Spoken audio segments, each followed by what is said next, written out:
अदरक में anti inflammatory और एनाल्जेसिक गुण होते हैं जो खांसी से राहत दिला सकते हैं। आप अदरक की कुछ स्लाइस को पानी में उबालकर और स्वाद के लिए शहद और नींबू मिलाकर अदरक की चाय तैयार करके दिन में 3 बार सकते हैं।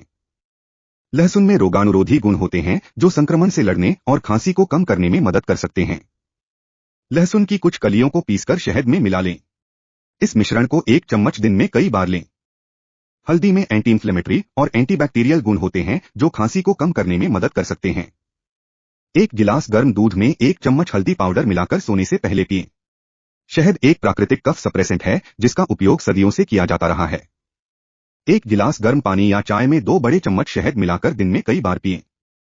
नीलगिरी के तेल में डिकंजेस्टेंट गुण होते हैं जो खांसी से राहत दिलाने में मदद कर सकते हैं।